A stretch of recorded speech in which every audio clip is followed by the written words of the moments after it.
call this meeting to order. Welcome to meeting number 126 of the House of Commons Standing Committee on Indigenous and Northern Affairs. As always, I want to start by recognizing that we are gathered on the ancestral and unceded territory of the Algonquin and Anishinaabe people, and to express gratitude that we're able to do the important work of this committee on lands that they've stewarded since time immemorial.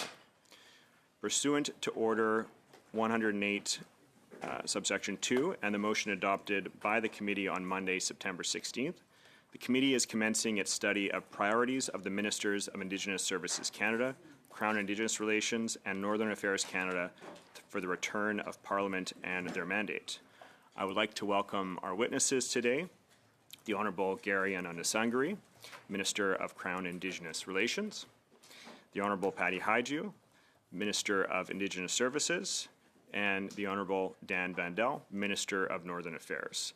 And they're going to be supported today from the Department of Crown Indigenous Relations and Northern Affairs, Valerie Gideon, Deputy Minister, Georgina Lloyd, Assistant Deputy Minister of Northern Affairs, and from the Department of Indigenous Services, Gina Wilson, Deputy Minister. Ministers, welcome. You will have 5 minutes each for your opening statements, after which we'll proceed with rounds of questions. And we'll start with the Honourable Gary Anundasangari, Minister of Crown Indigenous Relations. The floor is yours. Kwekwe, Udlakud, Tanzi, hello, and bonjour. Before I get started, I want to acknowledge that we're meeting on the unceded traditional territory of the Algonquin and Anishinaabe people. Je suis heureux d'être de retour devant. I'm happy to be back here with the committee today to share my presentation with you and my priorities as Crown Indigenous Affairs Minister. Bill S-16, a bill that will recognize the Council of the Haida Nation as the government of the Haida people, something 50 years in the making. I want to thank you all for swiftly passing this through committee and it being referred to the House. As a minister responsible for this file, it requires constant reflection on the journey of reconciliation, both how far we have come and how much more there is to do. And make no mistake, there's a lot of work to be done ahead. Perhaps a fitting place to begin is with the National Day for Truth and Reconciliation. Monsieur le Président, cette journée a été établie. Mr. Chair, this day was established in direct response to call to action number 80. In Millbrook First Nation, I walked in honor of Nora Bernard and heard from her daughter Natalie, both courageous voices of survivors. In Ottawa, I attended the Remembering the Children event, watched Sugarcane, and re-raised the survivors' flag on Parliament Hill. We were reminded of the lasting scars left by residential schools, impacting survivors, families, and communities, an impact that continues to echo today in every conversation we have about reconciliation. When you talk about my priorities, I'm clear. Above all, listening to Indigenous people, honoring their stories, and moving forward in true partnership that reflects their lived experiences.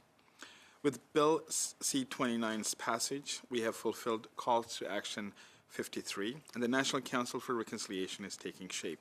We also look forward to Special Interlocutor Kim Murray's report tomorrow.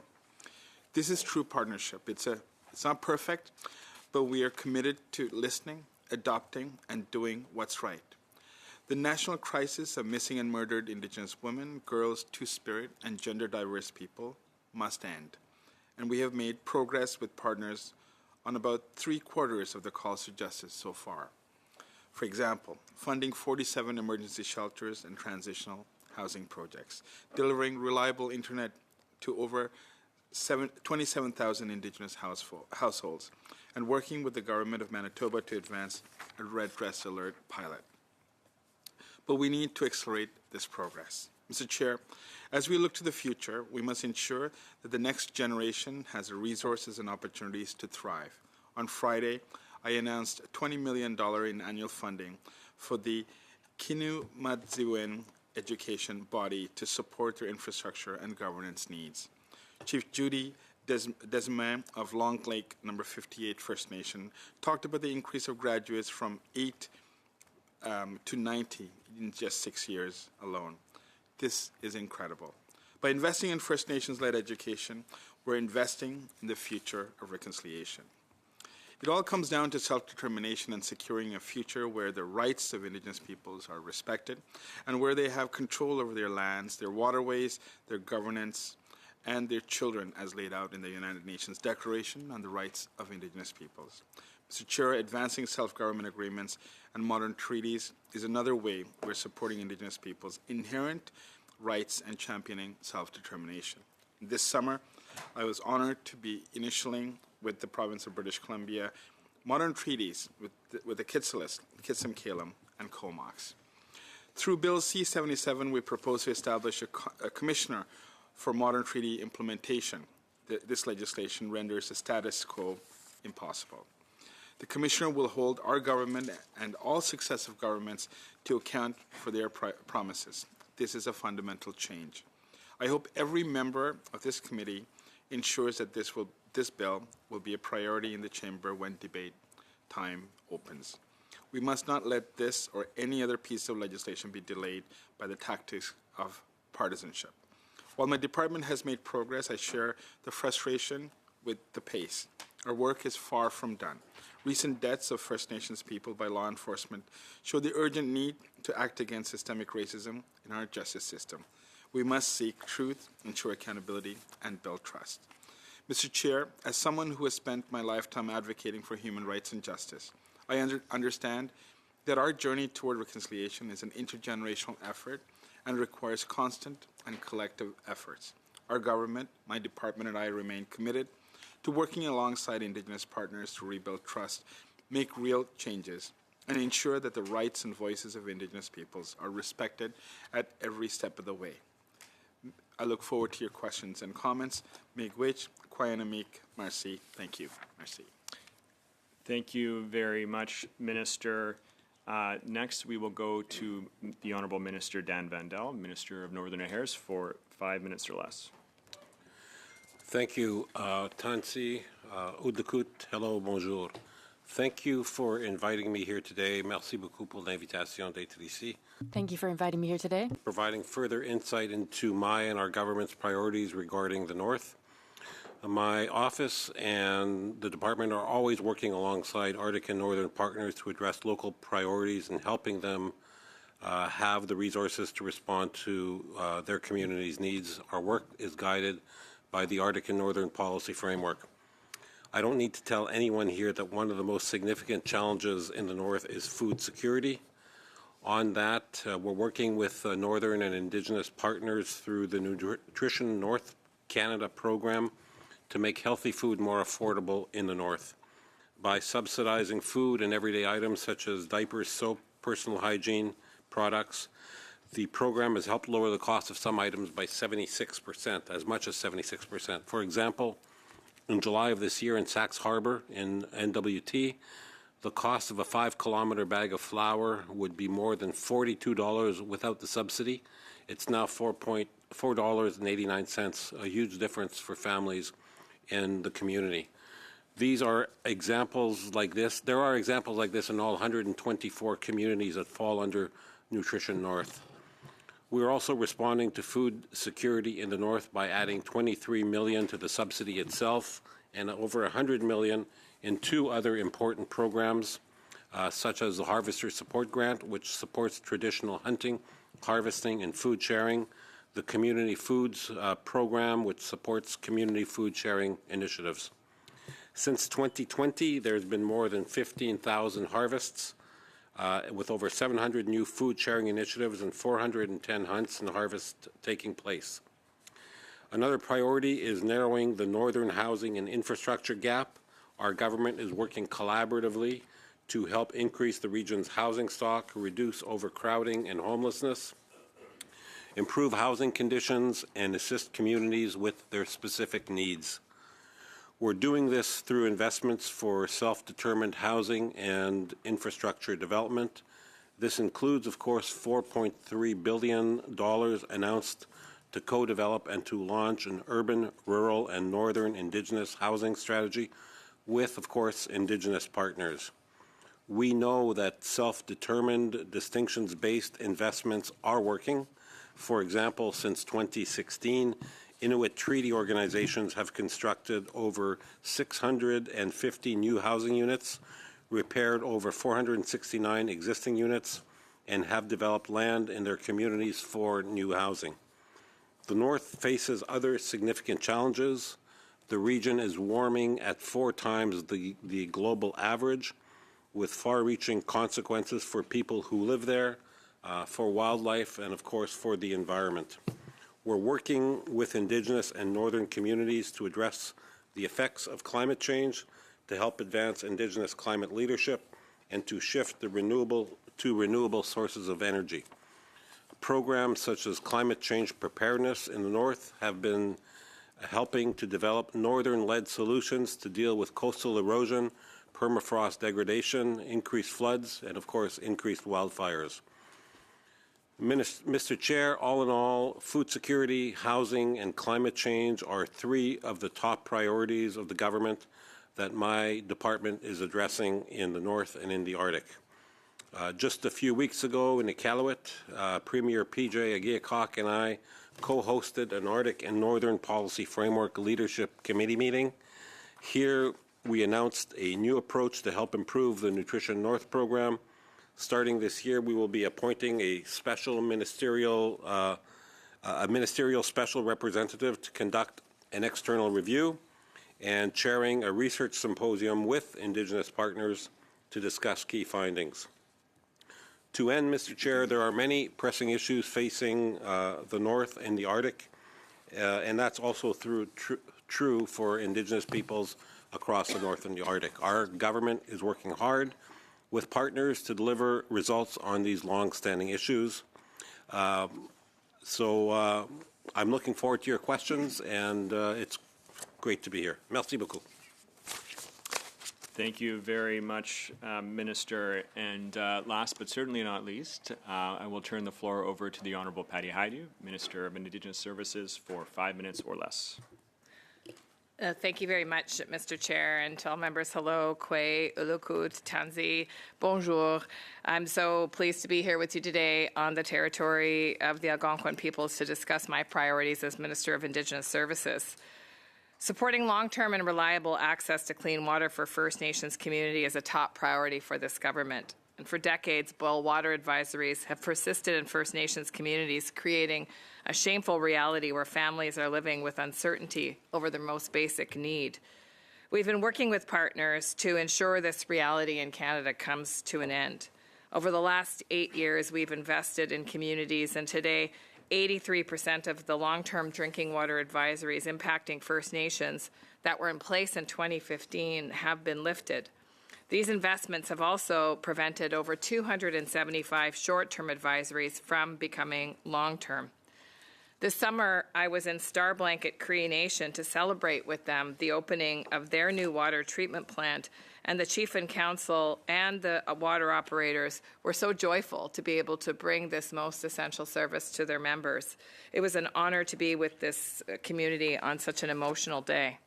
And we do see a path to all remaining lifts, but as we continue this work, we must make sure we never find ourselves back in this place again. And so Bill C-61 is our response, a commitment built on partnership, engagement, and recognizing the inherent rights of First Nations to manage and control their own water systems. This bill creates the tools of self-determination for First Nations to protect source water and maintain drinking water and wastewater infrastructure on First Nations lands. You've heard from over 60 witnesses that the status quo needs to change.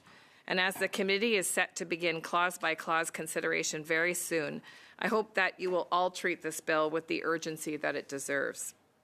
Les enfants sont l'avenir et Children are the future, and ensuring that Indigenous children have access to the services they need remains a shared responsibility. All children and youth deserve a quality education.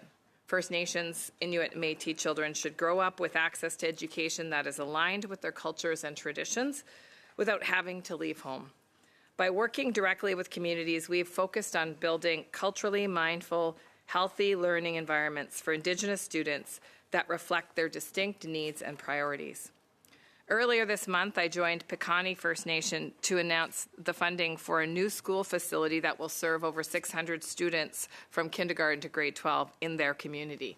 This $50 million investment will make sure that kids have access to high-quality education while they stay deeply connected to their culture and their homes.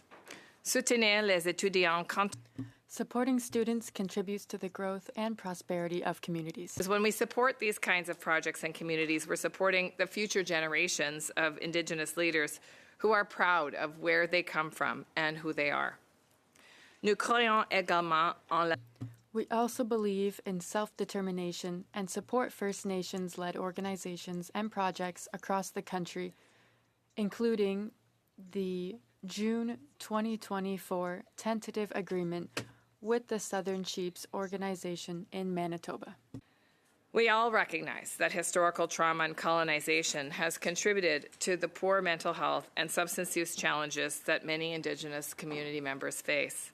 But following the lead of Indigenous partners in supporting holistic approaches to wellness, as well as Indigenous-led, community-based, and culturally relevant interventions, we are together building safer, healthier, and more resilient communities. Les Premières Nations vivant dans la communauté. First Nations people living in communities should also have access to primary care, as well as safe, welcoming facilities to receive their health services. Our government has taken steps in this direction. We have contributed $157.9 million to the Norway House Cree Nation Health Center of Excellence, which opened its doors in August 2024 and is the largest Indigenous-run health center in Manitoba. The work that we've done in partnership with Indigenous communities since 2015, I think, is making an important difference. We've come a long way, but we can't take our progress for granted. Members of Parliament of all political stripes can be part of lasting systemic change by moving on urgently needed legislation like Bill C-61, C-38, C-23, and S-16. Together, we really can build a system where everyone has a fair chance to succeed. I'm looking forward to your questions. Thank you. Miigwech, Kuyanak, merci, merci. Merci beaucoup, Madame la Ministre. Thank you very much, Minister. Before we're going to get into the first round of questioning, I just want to say that to members, I want to make sure that for your questions, you're going to have an adequate time for answers, but I'm going to be very strict on making sure there's not too much crosstalk. But it is the time of the questioners to ask questions. So I just wanted to mention that and look forward to some very interesting testimony here. And so starting with the Conservative Party for the 6-minute round, I have Mr. Genuis for 6 minutes. Minister Haidu, it's good to see you again. You said back in March that the purpose of the Indigenous Business Directory is to demonstrate the Indigenous identity of those on the list. Is that still your position? The Indigenous Business Directory serves as a tool to ensure that Indigenous business have economic opportunities to benefit from the Sorry, can you just answer Canada. the question, though? You said in March that the purpose is to demonstrate Indigenous identity. Is that correct? The list helps ensure that Indigenous businesses have an opportunity to compete for procurement Minister, contracts. could you just answer the question? That's what you said in March. Is it still true? The business, Is what you said in March still true? The Indigenous Directory is there to ensure that Indigenous business and Indigenous economic development can be furthered by the spend of the Government of Canada. That's not the question and not the answer you gave in March. But in any event, you said in March that the purpose of the directory was to identify indigeneity of those on the list. Why was the ArriveCan contractor Dalian Enterprise removed from that list? I don't have specifics, but I will turn to officials. I'd like your answer, Minister. We heard from the officials on this last week. You weren't at OGO. I'd like to hear from you now. Why was ArriveCan contractor Dalian Enterprises removed from the Indigenous business list? Can we assume that it's because they were determined not to be Indigenous, or is there some other reason they were removed from the list? I can't make assumptions on administrative decisions of the department, but what I can tell you is that if circumstances change and ownership structures of businesses, then they very well may be either added to the list or removed from the list. Okay. Is Dalian Enterprises an Indigenous business? We don't work with Dalian Enterprises. We don't have contracts with Dalian. I know, but you did. They received over $100 million from the Government of Canada. They were part of the ArriveCan contract. They were able to get it on the basis of an Indigenous set-aside through a joint venture with a much larger company, even though they're only a two-person company. Again, could you clarify why Dalian Enterprises was removed from the Indigenous business list? We no longer have Dalian and joint venture companies on the list, and Indigenous Services Canada doesn't have nor has had any contracts with Dalian. But why were they removed from that list? The officials have indicated they were suspended on March 12th due to questionable factors. And in fact, their suspension was announced on March 1st, so they are no longer on the list. So I'm aware that there's some questionable factors involving Dalian. That's why I'm asking questions about it. Could you clarify, please, if they were suspended or removed on March the 1st, what was the reason they were removed? So I will just reiterate that the purpose of the list is to support... Minister, I want you to answer the question. Why were they removed? So I will just reiterate that the purpose Minister, of the list... you will answer the question. Why were they removed? I have a question for you, Mr. Genius. There may come a time when that's a possibility, but it's not today. Maybe the Deputy Minister can answer if the Minister doesn't know. Could our Deputy Minister share with us Mr. why Chair, they were removed? Point of order, Mr. Chair. I don't know if I'm allowed to do that. Talk happening here, and the members asked a question, and we should give the minister an opportunity to answer it before jumping into the next question. So I'm gonna restart the time. My question is simple. Either the minister can answer it, or maybe the deputy minister can answer it. Why was Dalian Enterprises removed from the list? Mr. Chair, through you, I've given an answer to that question, and the list is you not haven't. a permanent list engraved in stone, as the member would know. Certainly, why were they removed from the list? Certainly, that list is something that is reviewed as per the request of other departments. The list exists. Let's remind members to ensure that economic development opportunities are there for Indigenous businesses. Thank you, Minister. Again, this reference to economic development is completely different from what you said when you appeared in March. Your officials testified before the Government Operations Committee last week that they were removed because of reports in the Globe and Mail. Can you confirm that the decision to remove Dalian from the Indigenous business list was based on things that your department read in the Globe and Mail? So through you, Mr. Chair, that member may not think that this is about economic development, likely because his party has never focused on economic development for Minister, Indigenous nobody peoples. Is fooled by this. But that I is asked the purpose a simple, of the clear list. question. The list is there to make sure that Indigenous Minister, businesses have opportunities to compete. I asked a simple, clear question, for contracts. And you're not answering it. There's too much crosstalk that's happening right now. It makes it very difficult for the interpreters to do their work. We've had numerous warnings and directives about this, and so I just want to again remind members not to have this kind of crosstalk. I agree. Could the minister answer the question, please? And so with that, I am going to restart it. So there's about a minute left. Thank you, Chair, and thank you to you for reminding the minister. Minister, it's my time. Very, very simple question here. Were your officials correct when they told the Government Operations Committee that the decision to remove Dalian Enterprises from the Indigenous business list was based on reports in the Globe and Mail? Through you, Mr. Chair, the Indigenous business list is an important tool for the Government of Canada to meet its procurement targets, something that I will note under the previous Conservative government they didn't pay any attention to. Thank you, thank you, Minister. You haven't answered a single question that I've asked in the entirety of these 6 minutes, but I'll ask you one more. Since you have now established that Dalian isn't an Indigenous company, and since they got over $100 million in contracts from your government under Indigenous set-asides, will you expect a company that was not Indigenous, that got over $100 million in Indigenous set-aside contracts, will you expect them to pay back the money that they received?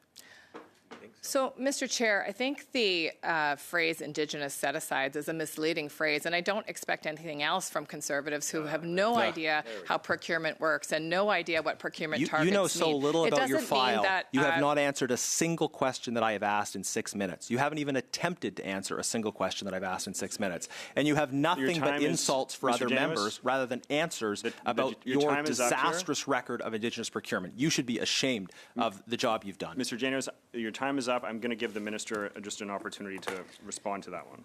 Well, that member should be ashamed for not understanding that Indigenous business has had a hard time competing for procurement with the Government of Canada, and that the work that we're doing to ensure that Indigenous business has an opportunity to benefit from the spend of Canada, well, I would say that that's the kind of activity that would be at risk under any Conservative government, and we would see cuts to any kind of approach. In fact, I would imagine that member would call it too woke. Thank you very much, Mr. Genuis. With that, we're going to move to the second speaker on the first round, the 6-minute round. Mr. Carr, you have 6 minutes. Thanks very much, Mr. Chair. I'll try to switch our tone a little bit here. It's nice to see you here, ministers. Thank you for making yourselves available for what's always an important discussion. My first question is going to be to Minister Vandel, but before I get into that, I do want to take the opportunity, Minister, as you have recently announced that after a very lengthy and successful career of serving the people of Winnipeg, Manitoba, and Canada, that you're going to spend some more time with your family. I've had the honor and privilege of knowing you since I was a young boy, and have tremendously benefited from your friendship and your counsel and your experience. And I certainly am looking forward to having a few more minutes with you in this official capacity here today, but I did want to take the opportunity to congratulate you on an immensely meaningful career and your service to the people that you and I both represent in our home province of Manitoba. With that, Minister, there are two projects in particular underway right now, I should say, in downtown Winnipeg. That would be the revitalization of the Hudson's Bay building, which is a partnership that we have with the Southern Chiefs organization, and then, of course, a huge redevelopment project being undertaken at Portage Place, which is going to see some of the $633 million in federal health transfers that have gone from the federal government to the province of Manitoba put to use. But in addition to that, some very meaningful outcomes for Indigenous folks and Winnipeggers as a whole across our city. Can you tell us just a little bit about these two projects, the work that you have been involved in as the Minister of Prairies and the Minister of Northern Affairs, and how you see these types of investments in First Nations and Métis and Inuit peoples in particular as being meaningful to both the social and economic success of our province? Thank you. Thank you so much for that question, MP Carr. And I thank you for your congratulations on my impending retirement from House of Commons and politics. Yes, you were very young when I started, because in 2025 it'll be 30 years since I've been representing St. Boniface, St. Vital as a city councillor, and since 2015, of course, as a member of Parliament. And it's been fantastic. It's all positive. I'm leaving with nothing but great memories, and I'm really support for the Prime Minister and the party, of course, is front and center in my exit.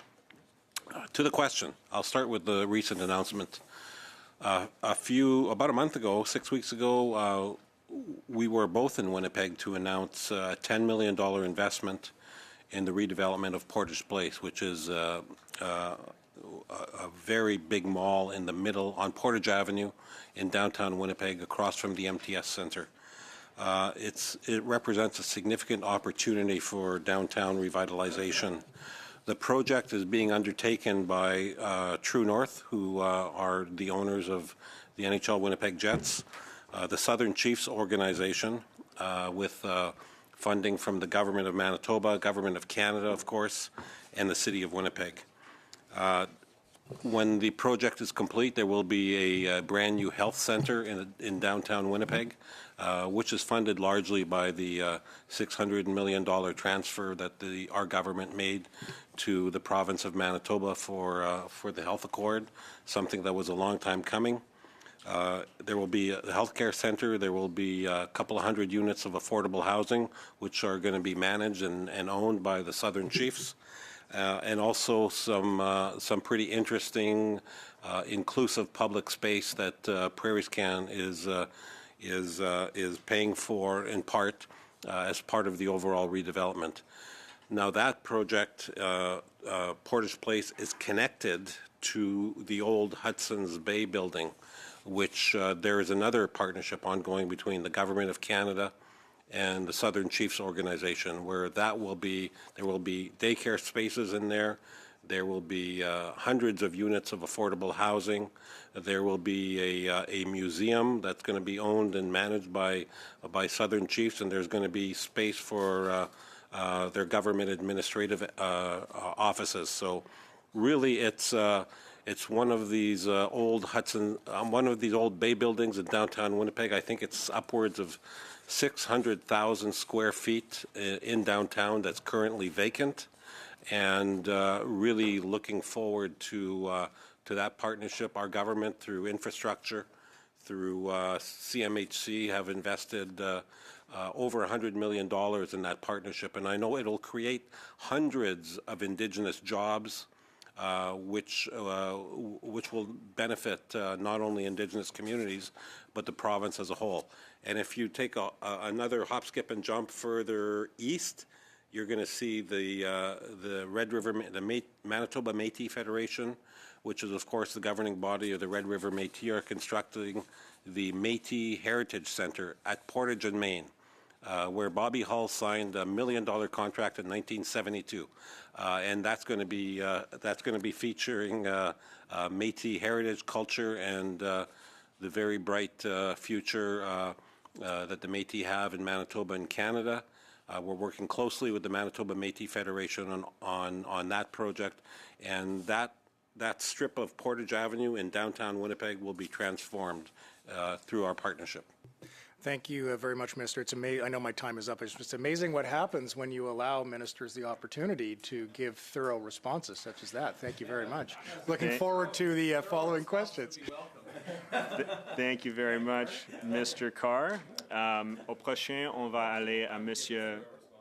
Next, we will go to Mr. Lemire for 6 minutes or less. Thank you, Mr. Chair.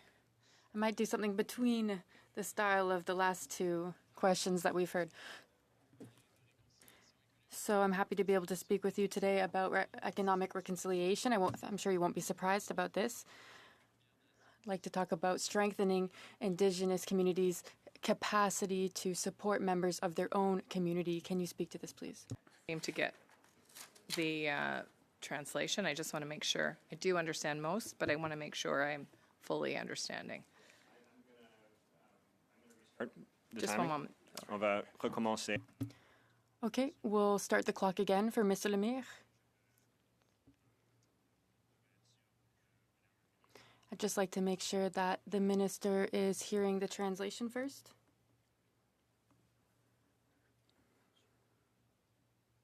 Are you hearing the interpretation? Is it working now? Okay, so we will start again. Mr. Lemire, you have 6 minutes. Thank you, Mr. Chair. Much appreciated. Minister, I would like to talk about economic reconciliation and tools to strengthen Indigenous communities' ability to focus on their communities and serve members of their communities. The Bloc has shared these types of innovations with you and financial suggestions each time we've been able to ask you questions, tools that will have a direct impact on communities and will allow us to step away from programs that are not well adapted to the modern realities of Indigenous communities. For example, the INAN program, which is a housing funding program that was created by and for Indigenous groups.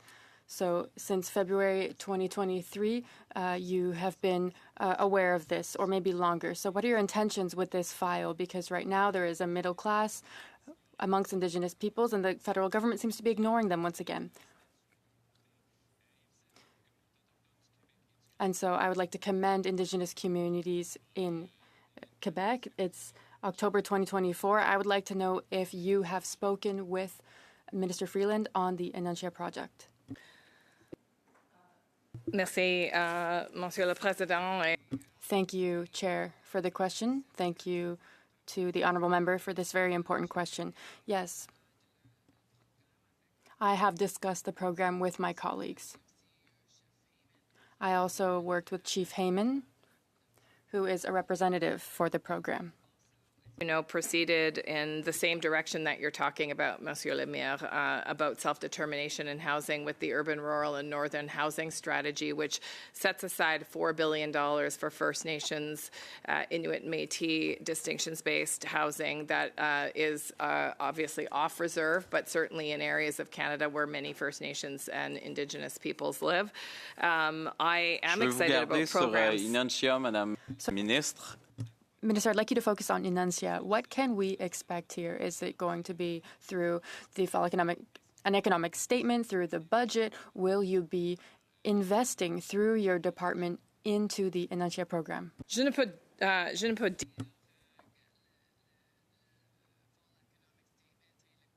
I can't speak to the content of the fall economic statement because I am not the finance minister. But I do often speak with the minister and other colleagues on the topic of self-determination. This is very important to have programs that, like this program, offer new tools for Indigenous communities. J'ai envie également. I'd also like to talk to you about true economic reconciliation and equity. I'll talk to you about insurance and funding for First Nations. We need to implement risk management tools for these communities. So this can allow people to share resources to mitigate the tax burden. And this can allow for a more even distribution of risk, and it can be beneficial for all community members. I know that you are aware of this concept. I would like to hear what your response to this is. Can we expect some good news in coming years? Il y a beaucoup d'enthousiasme pour There's a lot of enthusiasm for new approaches for de-risking.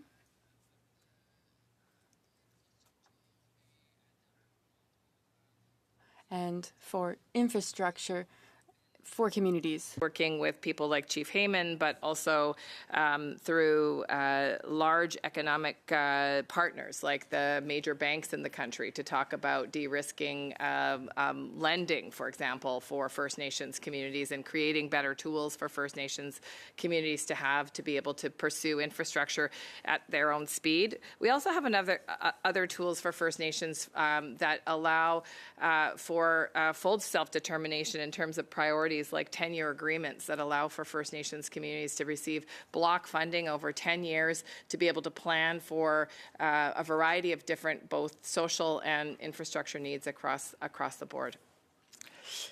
Est-ce que, moi, quand je vois les revendications... When I look at the claims from the First Nations Public Markets Authority, I feel that these are reasonable requests, and they create the sharing of capital throughout First Nations, and it would support self-determination. Do you feel that their requests are exaggerated? Because personally, I feel that they are requesting reasonable amounts of funding. So I'd like you to speak to these amounts of funding. So, en général, je pense. No, generally, I think that the approach is reasonable. The Minister of Finance in the Budget 2024 announced a capital market fund for First Nations to be able to access major capital. Buy into big infrastructure projects and have the capital to be able to do that. This is the direction that we're taking as a government, is to ensure that financial tools are in place as well to support full economic participation and to support greater self-determination in communities. Une dernière question rapide. Est-ce que vous reconnaissez que ça coûte plus cher pour les... Do you recognize the fact that it's more expensive for Indigenous communities to do this type of project? Absolutely, yes. The expense of building anything in First Nations, in particular in remote First Nations, is amplified. before starting with Ms. Idlout's time, I just want to do a quick sound check before we get going. So we'll just do a brief pause for that. Okay, you don't have to turn it on.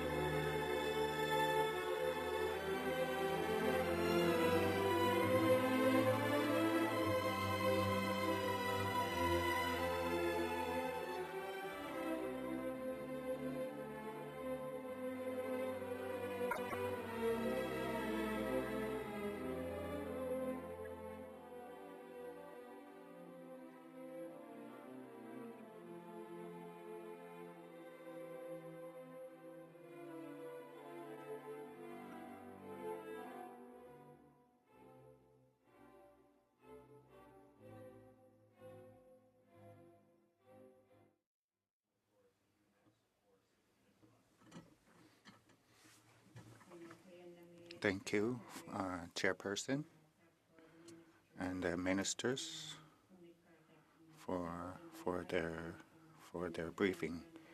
My first question will be to Minister Vandal. My question will be the subsidy, the food security subsidy. Done. There's an issue with the translation here.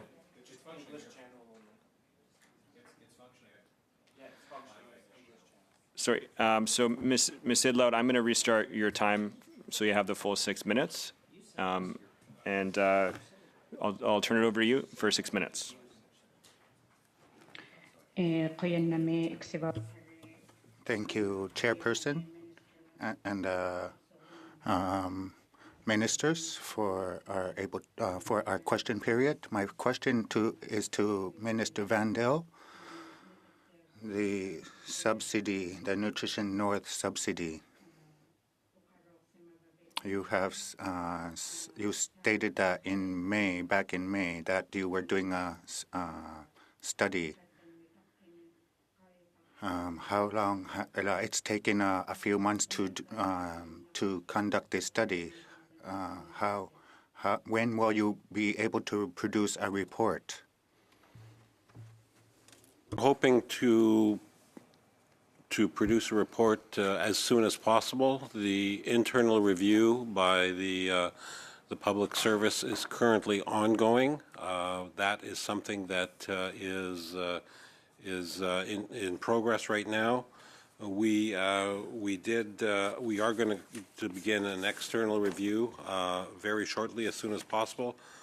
While in Iqaluit recently with the Premier of Nunavut, I announced that there will be a minister's special representative who will do the external review of Nutrition North. I think it's important that we make sure that all of the assumptions from the internal are also reviewed as part of the external, and that as part of this process that Northerners are widely consulted.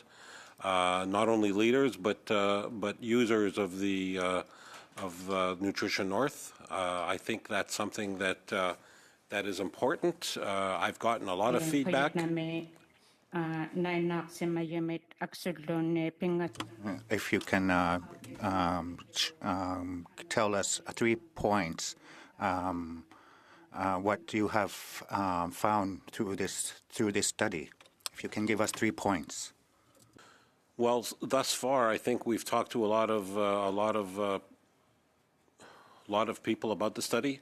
I think they're reviewing the data now on how the subsidy is passed through the consumer, the Northerners, and I want to make sure that every single penny of the retail subsidy goes directly to the Northerners.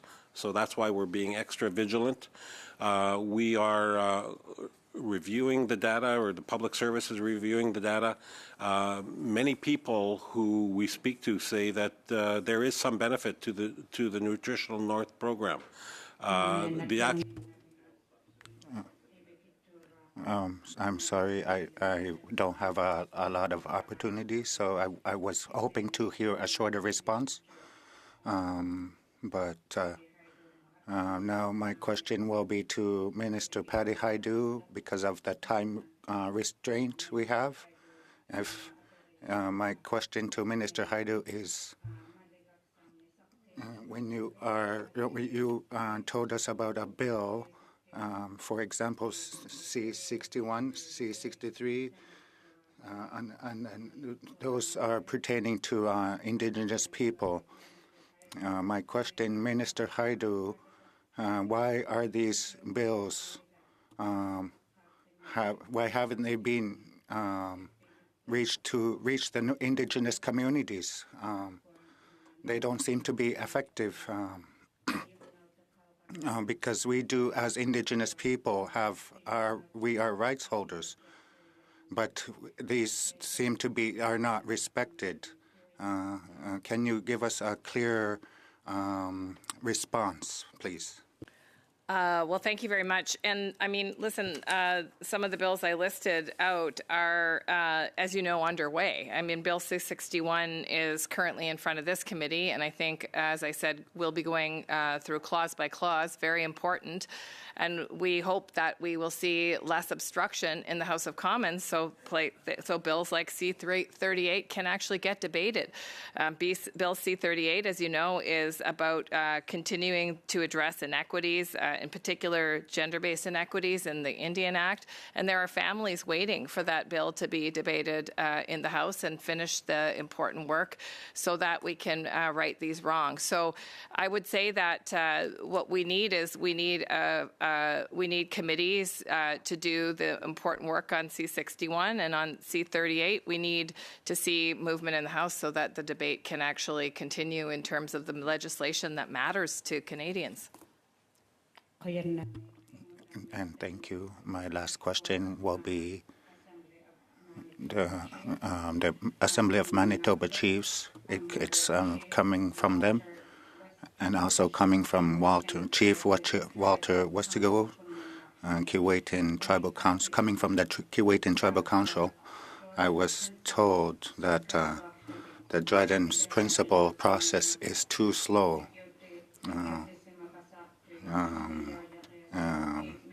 There's yet $8 million to be given out, and this is to be doled out over 2 years. But your staff are too slow.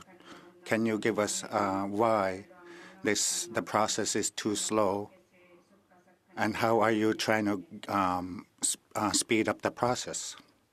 Much, and I would say one of the most important things that we've done, and an early thing that we did as a government, was implement Jordan's Principle in 2016.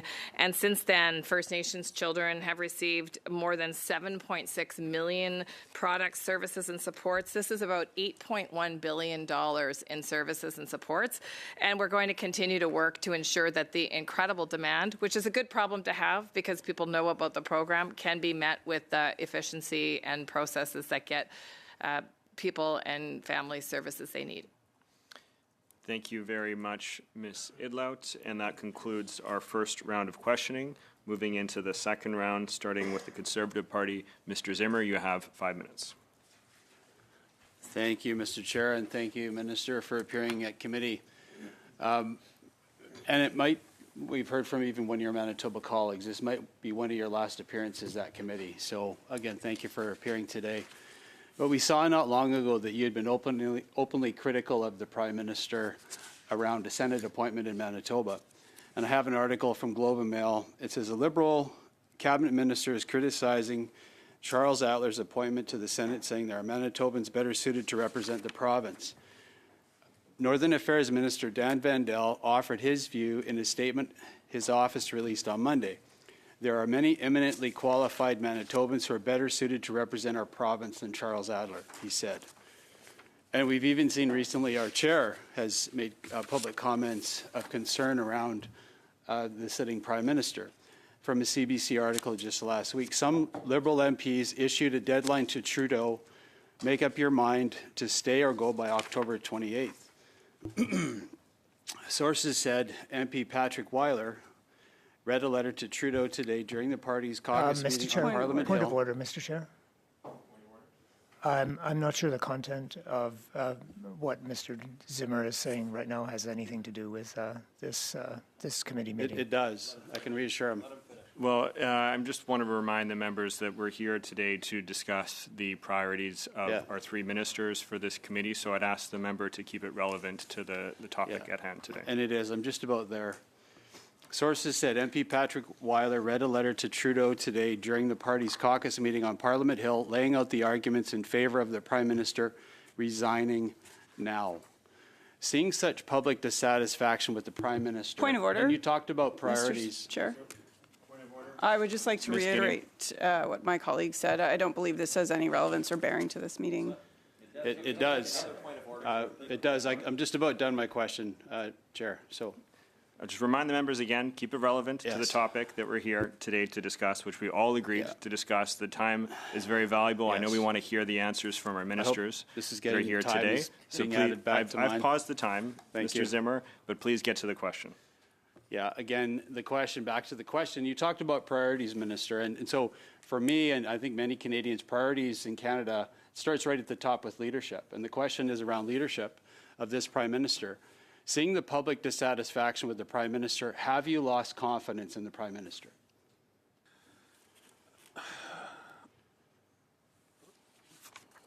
To answer your question, no. I support the Prime Minister 110% to continue to lead the party in the country. I support the Liberal Party 110% to continue to be the governing party. On your reference to Charles Adler, I'll let my statement stand. I stand by it today.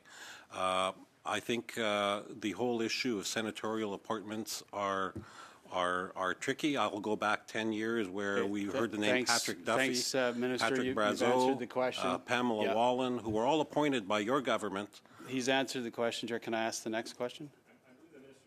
Finishing his answer to the But question. he did already. He answered the question. We've He already appointed said an about the Senate that independent, stands. an independent committee to make Can I have my an time? independent Chair, committee you said it- to make you said at the beginning of recommendations the meeting, on it's- who it's up becomes to the senator. questioner's time. Colleagues, I've paused this time. Like this crosstalk, it can't continue for reasons I've already made clear. He's actually answered two of my questions, and I want to ask the next question. And he's Fair continuing to extrapolate on one of the answers. And Mr. I'm Zimmer? ready to ask the next question. I will turn it back over to you. Thank you. You have 2.5 minutes left. Perfect. So thank you again, Minister. You know, the Prime Minister and your government have been in power for the last 9 years. Clean drinking water is still not done, despite the PM's promise in 2015 to have all boil water advisories lifted by 2021. Food is expensive and made worse by the Prime Minister's carbon tax. Heating costs are high and made a lot worse by the Prime Minister's carbon tax. Housing needs in Canada are highest in Nunavut and getting worse. And for some numbers from the Northern Housing Report I have right in front of me, 49% of families in Nunavut are unable to affordably secure market housing. And a more stark number, more than 80% of families can't afford to purchase a single detached home in Nunavut, pointing to an exceptionally high poverty rate in Nunavut, the highest in the country. And our Arctic sovereignty is more at risk than at any point in our history. And Minister, countless of the Prime Minister's promises have been broken to Northerners. Countless announcements won't feed, heat, or house Northerners. A lot of promises made and a lot of money spent, but little to show for it. I guess what is mystifying to me, with such a bad record in the North, how can you still have confidence in the Prime Minister? Mr. Speaker, thank you for that question, first of all. And I think the challenges in the North are significant. They have always been there through chronic underfunding by all governments, including some previous governments that were of our stripe and yours. I believe we've done a good job in addressing the affordability crisis, whether it's the school food program, which was rolled out earlier in the year, which will put nutritious food in all students' Minister, I asked you, I belly. spoke about very specific The things child here, care which you're not program, mentioning or the referring back $10. to. How are you doing on housing? The $10. Will you let me answer? I would like answers to these questions. The $10 a day daycare program was first implemented, first jurisdiction was in Nunavut. I've heard many positive things about that. Your government voted against it. What about the poverty rate and the housing? Dental care, which is going to help thousands of children all over Canada, thousands in the north. Your government, your party voted against that. School food program. How about drinking water? Your party voted against it. We How lifted about 100. Carbon tax? Can I answer? I've asked you. Can I answer? Mr. Can I answer Zimmer, the water? The time is up. I'll just give the minister just a couple of seconds to finish the answer. 145 boil water advisories since we were in government. It's not perfect, but it's very good. That's 145 more boil water advisories than 10 years of Stephen Harper and Pierre Poilievre. Thank you very much, Mr. Zimmer. Moving to the second questioner in the second round, Ms. Gainey. You have 5 minutes. Merci, Monsieur le Président, et merci et bienvenue. Thank you, Mr. Chair, and thank you to all of our witnesses. It's a pleasure to have us with us here today. My question is for Minister Hajdu. Importance of education in your opening remarks, including the investment in a new K-12 school on Piikani Nation, which sounds like an incredibly positive step for that community. UNDRIP also underscores this in Article 14, the importance of education, in Article 14, Section 2, highlighting the right of Indigenous individuals to access education without discrimination. In Quebec, the implementation of Law 14, more commonly known as Bill 96, is creating new and unfair obstacles which discriminate against Indigenous cégep students and undercut their chances of graduation. Students are frustrated and rightfully feel they ought to be supported in their pursuit of higher education, but instead many have expressed feeling set up to fail. Can you speak to the importance of removing barriers to education for Indigenous students, particularly in my home province of Quebec? Merci.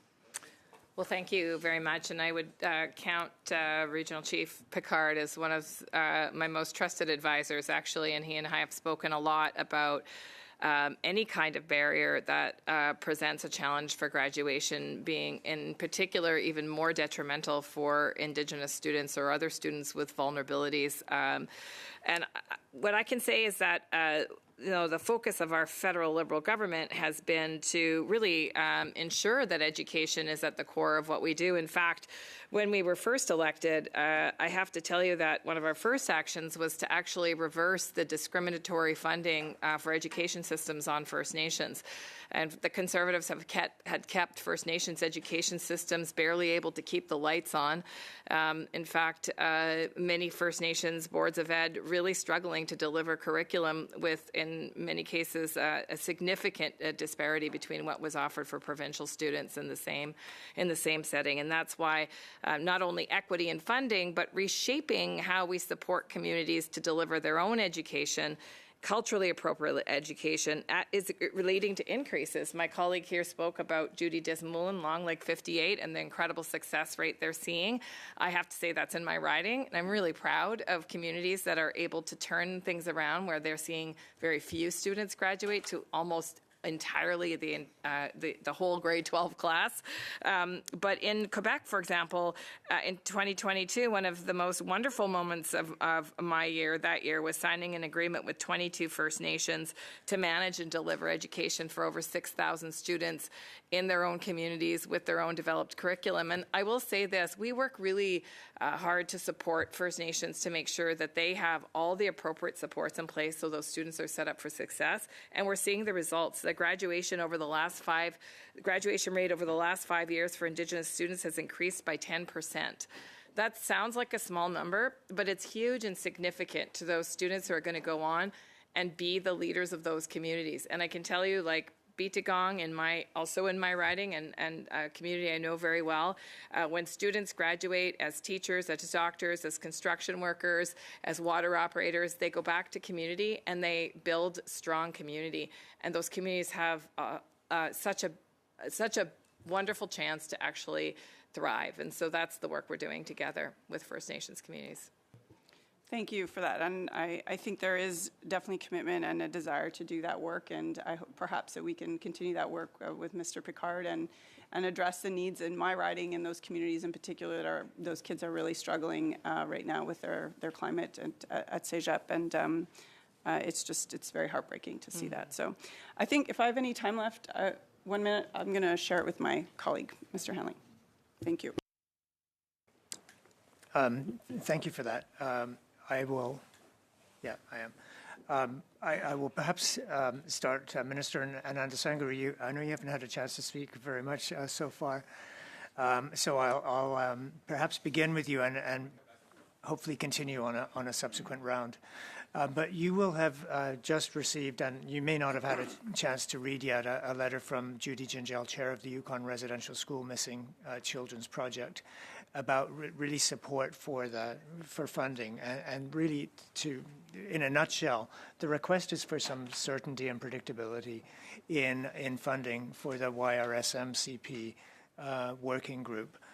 To know that they have a clear pathway towards residential school institution for the ground searches. And I wonder if you could comment briefly on, perhaps reassure the chair that the funding will be there.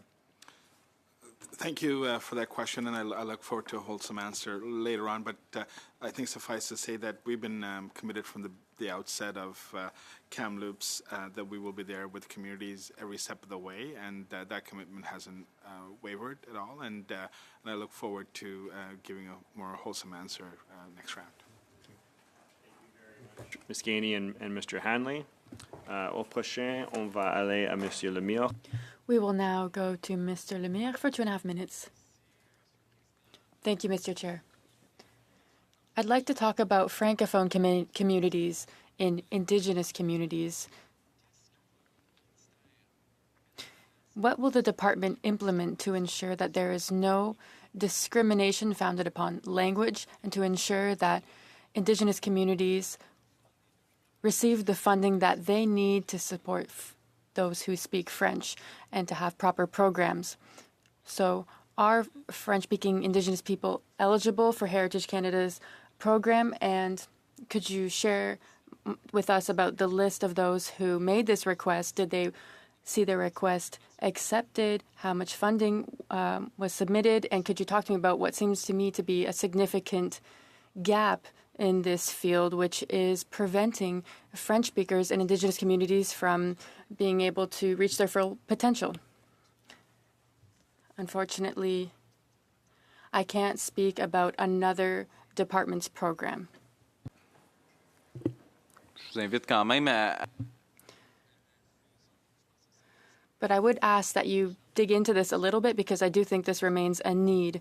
I'd also like to talk about the Assembly of First Nations in Labrador's important request pertaining to police services in their community. The Act recognizes the fact that these are essential services. So Quebec Labrador First Nations Assembly is still waiting for support. When will we see them finally receiving this support? My colleague, Minister LeBlanc, is working with the Assembly of First Nations as well as with provinces on this very important issue. We're looking forward to seeing the results. So I think this is for Minister Anandasangari. Minister Miller made an announcement last week on mobility from different entry points. The Indigenous communities want to know that you've done all that they can to ensure that their communities will not be negatively impacted by those coming in from the United States. It seems that there has been too much displacement amongst Indigenous communities. Thank you for the question, and I can assure you that enormous amount of work has gone in over many, many years on mobility rights. It's a two-way issue, one from First Nations and Inuit Métis from Canada to the U.S. and vice versa. So we are, I can assure you that every measure will be taken to ensure that the process is fair and equitable and accessible to our partners. Merci, Miigwech. Lemire. Next, we'll go to Ms. Idlout for 2.5 minutes. Thank you, Chairperson. first would like to, my first question will be to Minister Anasangari.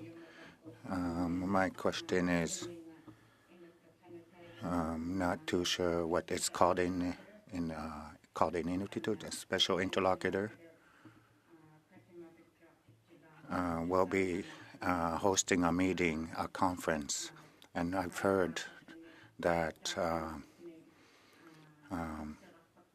they've been requesting documents, but they haven't been given anything, no documents to this point.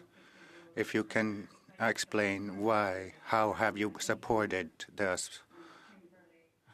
role of Kimberly's to be effective, for her role to be effective?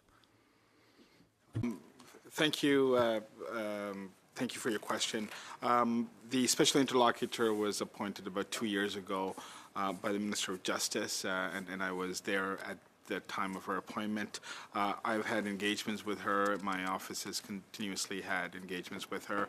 We're looking forward to her report. This is her final report. I have read her interim report, and I'm looking forward to receiving the final report tomorrow. I think all three of us will be in attendance, and we will be able to respond in a more wholesome manner. I know the work that she's done is very important. I think as we address the issues around missing children and residential schools, there are a number of different parts to the report. I'm not sure if the interim report and the final report are in the same order or same manner in terms of presentation. But it is important that as a government we will we will have a wholesome response to her report when, after reviewing it and looking at the feasibility of the many elements of the report that we're expecting tomorrow.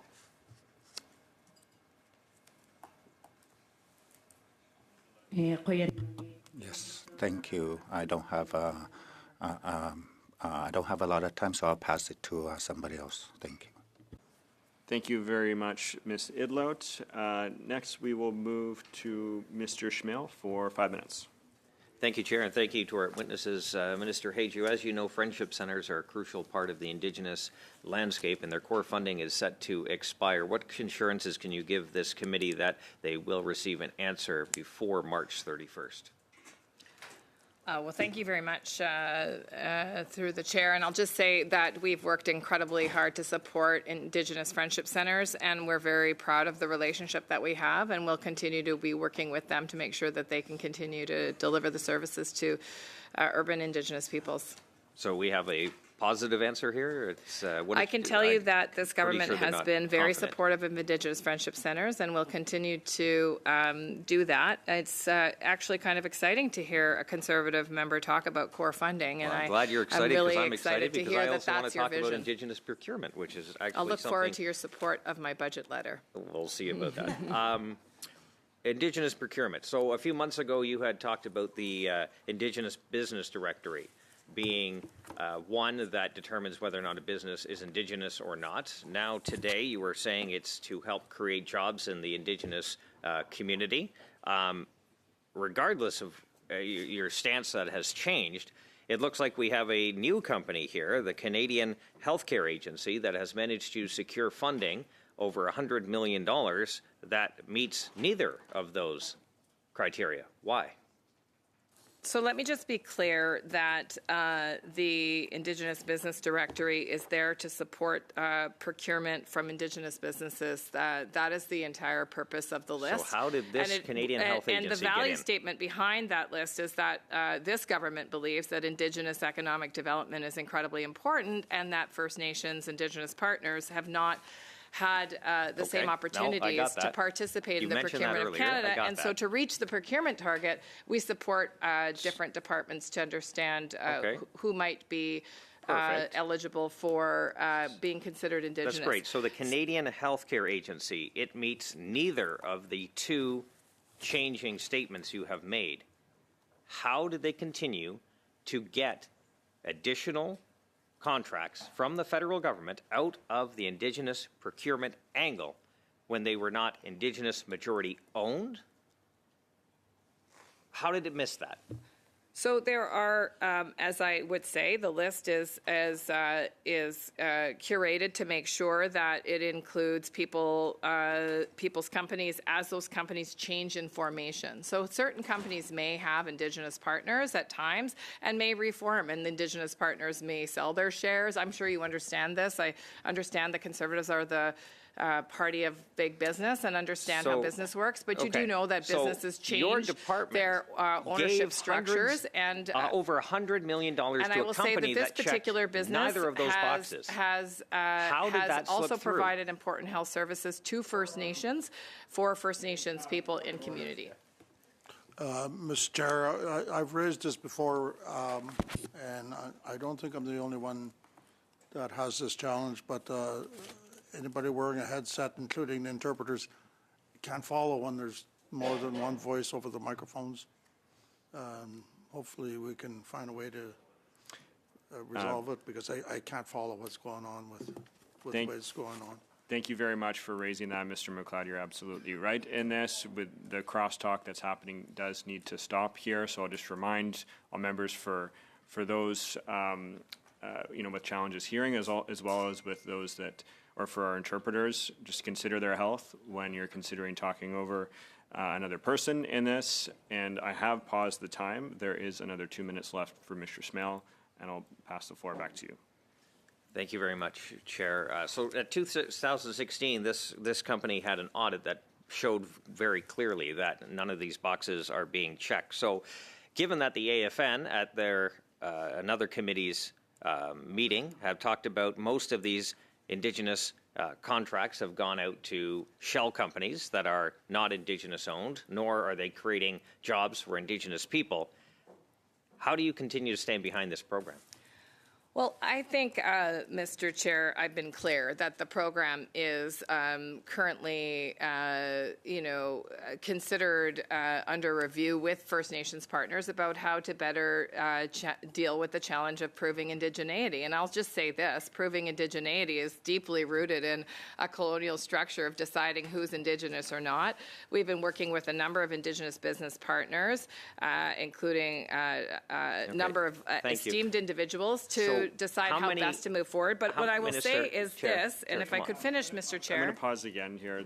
We just, Mr. McLeod just brought this point up. This is going to be a problem, and this very much needs to stop. So with that, I'm going to pass the floor back to Mr. Smale. You have about 50 seconds left. Thank you. Thank you, Minister. How many businesses have been removed from this list?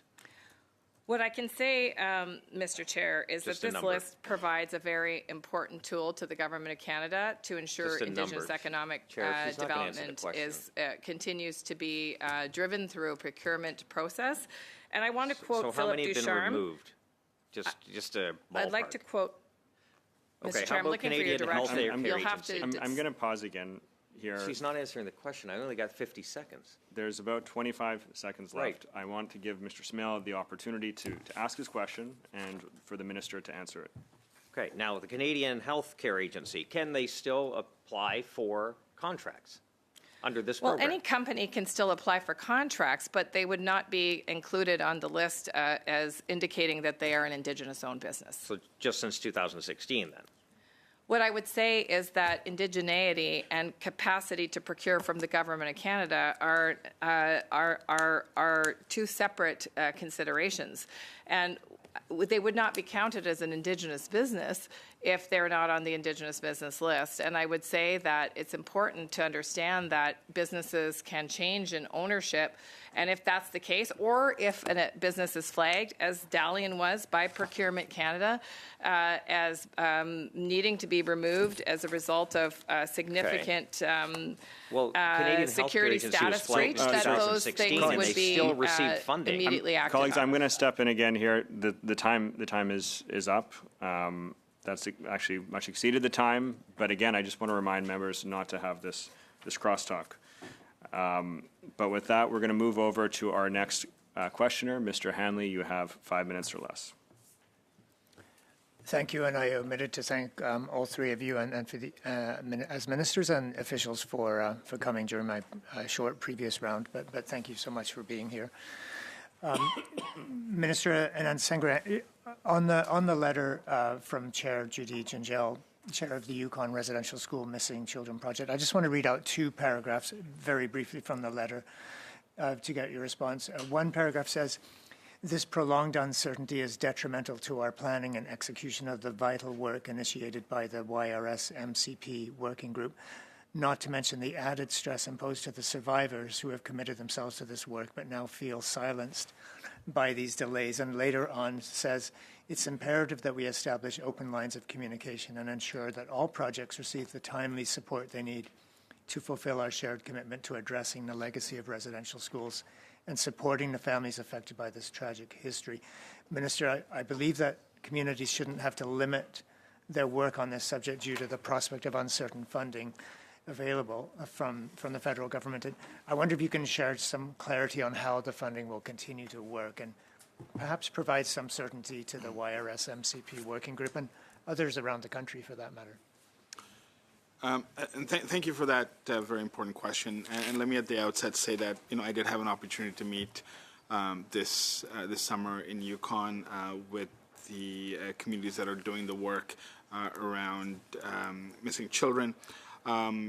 This summer, the department had imposed a cap of $500,000 because of the demand that came forward for those who are doing the work. And I note that of all the communities, they are all in different stages of seeking answers.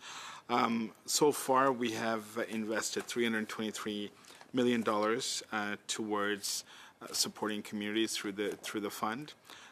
We have right now, as we speak, we're continuing to approve funding requests even above the $1 million mark as we speak. Their deadline for applications is on November the 15th, so we are continuing to assess the nature of the applications and making sure that we can best support them. We will need additional funds that we're very committed to seeking from the Minister of Finance in order to ensure that there is funding going forward. But I can assure communities that are doing the work that from the outset, from the time of Kamloops to now, we have been with the communities every step of the way, and we have continued to support projects that directly have been working with communities who are working on specific projects based in their local communities. And in Yukon, I believe all 14 communities are working together as one project, which is one of the issues I talked about, because there are a number of different communities that may have different projects in mind that we can also work with. Our department have been very open to having discussions with communities and those groups that are working to secure funding, and we will continue to be available. But make no mistake, we will ensure that there is funding for communities every step of the way, and it's a commitment that Minister Miller made, that I've made, that the Prime Minister has made, and we will not leave anyone behind. Thank you so much for that reassurance. Minister Hajdu, I have just over a minute, but I wanted to refer to the study actually carried out in this committee previously. I actually was able to sub in for 1 or 2 meetings of the non-insured health benefit NIHB program. And of course, this is used by Yukoners every day. And after the study in this committee, the government response in April 2023 did outline some progress. It did say, for example, the review of the medical transportation benefit is in progress and provides a space for the NIHB program to hear key issues and priorities raised by First Nation partners. I wonder, particularly in regard to the medical travel, because I hear a lot of ongoing concerns, whether you could update me on what you're hearing, how the government is really going to respond to improvements in the medical travel component of the NIHB. Well, certainly I can't speak to the outcomes yet because the study is still underway, as you know, with the AFN. But we too have heard concerns about medical travel. As you know, we've worked with territories significantly on medical travel and supported territories and you would know this as a previous health official in a territory, the significant cost burden that families and healthcare systems have faced in terms of medical travel. This is a work that I think is critically important. There have been, I think, to your point, some really great outcomes since your study. One that I'm very excited about, and I know we're running out of time, Mr. Chair, but is I'm going to use the word newfangled, but glucose monitors, modern glucose monitors that are now fully covered for people who are managing their diabetes with insulin, matching provincial and territorial coverage. And the reason I raise this is I met some people in my community that talked about, in fact, healthcare practitioners talked about the game changer that this was for people's health outcomes, but also the lessening of the burden on healthcare systems, including reducing things like the need for medical travel for complex diabetes care. Thank you. I'm sorry, I'm going to have to stop it there. It's exciting, is all I can say. We're well over time. Thank you very much, Mr. Hanley. And that concludes our second round of questioning. Moving into the third round, Mr. Shields, you have 5 minutes. Thank you, Mr. Chair. Dealing with housing, Minister, can you tell me how many new housing units have been built? Well, I can tell you that we've increased funding by 1,300% since we took office, and right now we're supporting the construction, renovation, and retrofit of over 36,000 homes. And we're co-developing a 10-year housing and infrastructure strategy. And of course, this is it's work that we are continuing through investments for housing and infrastructure through Budget 2024. I'm just looking for a split on the number of new houses, not the renovations, just the number of new houses. I don't have that number for you, but we'll make sure your office gets it. Thank you. I'll turn the time over to Garnet. Thank you. Minister Haidu, my colleague earlier asked about a case involving Canadian Healthcare Agency. They are a non-Indigenous company, very clearly. They were able, nonetheless, to take advantage of contracts that were supposed to go to Indigenous companies because they entered into a joint venture. Their partner in the joint venture was a one-person company, and that one person happened to be an employee of the company. So they said, hey, let's go into joint venture with one of our employees, and therefore we will call ourselves an Indigenous partnership, even though this is a totally non-Indigenous company. Can we at least agree that this is a clear instance of an abuse of the program? Would you agree that this is an abuse of the program? I would say that the quote from Philip Ducharme, who's the VP of CCIB, is very important here. And he said, we cannot allow a few bad actors to cause us to move backwards on crucial support mechanisms designed to uplift Minister, let me just jump in, communities. because I've engaged actively with the CCIB, and we've brought them to the Government Operations Committee, and I agree that that the objectives of supporting Indigenous economic development, I agree with their objectives. But I want to ask you the question that I asked you already, which is, do you think this particular case is an instance of a bad apple? Well, they have been removed from the IBD, and I think that's an important indication. But was this an abuse of the program? I think that's an important indication of exactly why that list is important, because in fact, and why integrity matters. Minister, was this an abuse of the program, though? I mean, I guess you're saying they were removed, so clearly it was an abuse of the program in your view. But you seem unwilling to say yes. Was this an abuse of the program? I would say it was an abuse of being on the list without adequate So should they pay the money back that they received under the Indigenous procurement program?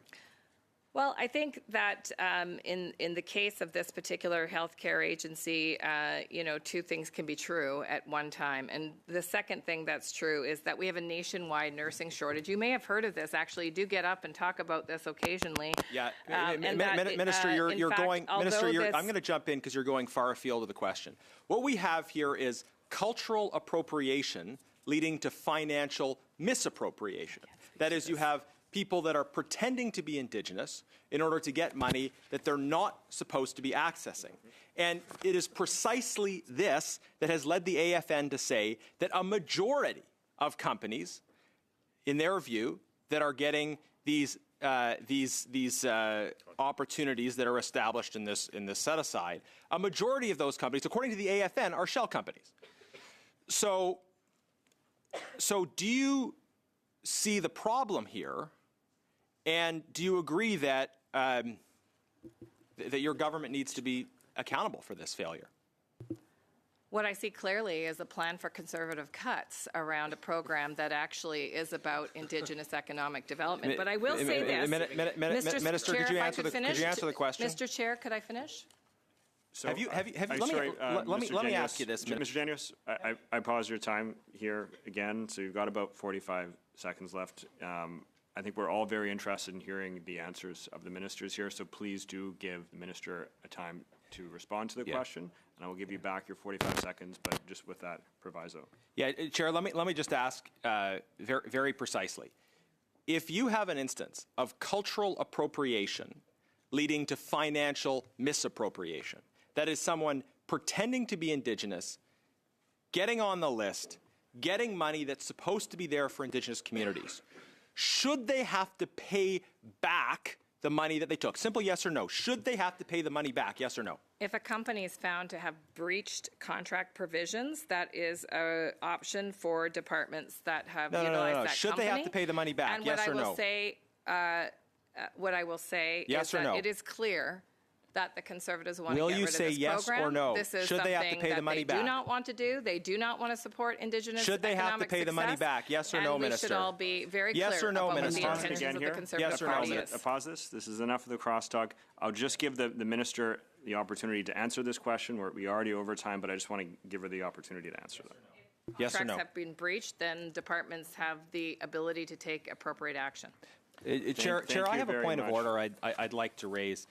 Now, there are clearly established rules about the obligations of witnesses at committees to answer questions. Those rules apply to ministers.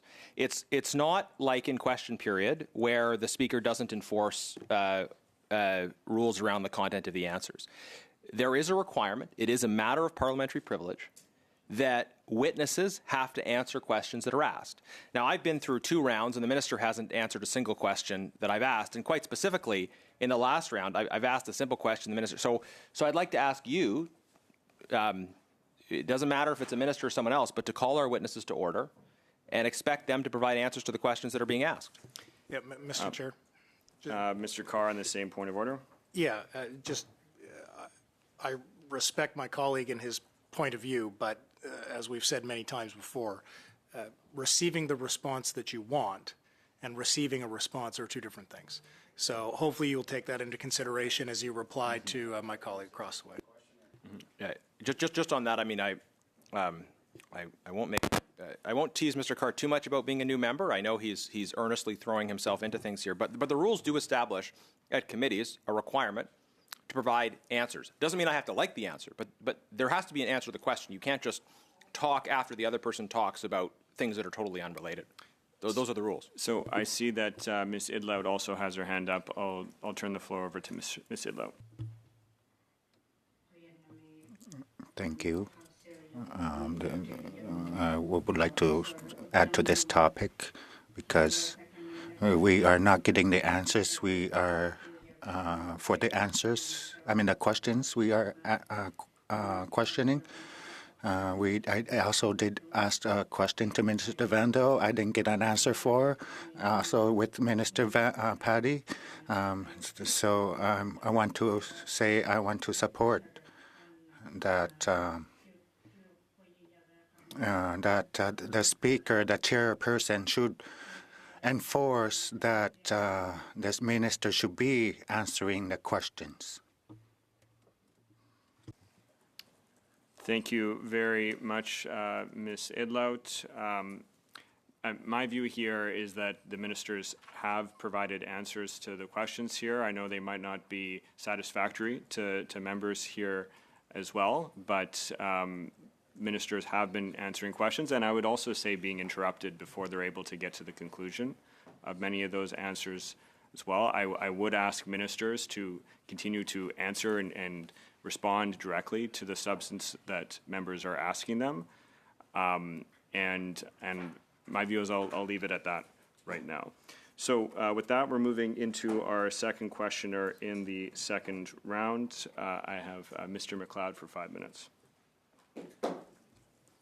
Thank you, Mr. Chair, and thank you to the presenters here today. It's always a very interesting discussion when ministers come to join us. I think most of you know that I've been advocating for Indigenous rights my whole life and trying to make sure that our people, our Indigenous people, have a better quality of life. And it's the reason I got involved in politics, because of the extreme poverty that I witnessed as I grew up in the small Indigenous communities in the North, and listened to people speak, our elders speak about signing treaties and signing the script so that we could coexist. However, what's in the agreements were not honored or not carried out. So we have seen right across the Northwest Territories people working towards signing modern treaties. And these treaties are intended to provide clarity. And in the Northwest Territories, we have 15 tables that people are discussing different issues, and hopefully we're going to come to a point where everybody will come to an agreement. And the Prime Minister was very clear in 2015 that we would be moving forward in a nation-to-nation type of arrangement. But there's still some policies that are old and that do not fit, and some of them irritate me quite a bit. The comprehensive claim is the one that I think we need to pay some attention to and see if there's a way to replace it. And so I want to ask Gary Anasangri a question about where things are at, what kind of work is being done by himself and the department and his office to advance recognition of rights in Northwest Territories. We heard of what is going on in BC, and it seemed to work for them. So we're very keen to see if that's something that could be considered in Northwest Territories. And also, if you could just give us an update on what he's doing to resolve some of the outstanding land claims and self-government negotiations that are happening. Thank you, Mike, for that question and those comments. It was really good to be at the table with the NWT Premier as well as the partners from NWT. Several weeks ago, I think you were there as well. We had a comprehensive discussion on a range of issues, especially relating to modern treaty holders.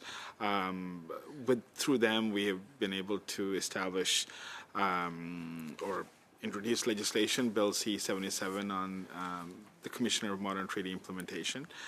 So I believe there's progress that is being made. We are in discussions on issues such as education with the Clecho government that are going to be critical for self-determination over issues such as education. The challenge, I think, is that we have not been able to land and complete a treaty in recent years, and there are much work has been done over the years, but there are still elements that we need to complete. I do want to just underscore that the comprehensive land policy is not something that we are currently, and for the record, I will say again that we're not implementing. So it is a very different conversation when we talk about modern treaties right now. We've moved away from that, and we are in an era where we are at RRISD tables where the rights recognition is the cornerstone. I want to maybe get a chance for Ms. Gideon to maybe add to that in terms of the comprehensive land policy, because I have said it on a number of occasions, and I think we have maybe not been very understanding of each other. So maybe I'll ask Val to add some light to this. I was just going to say, Sorry.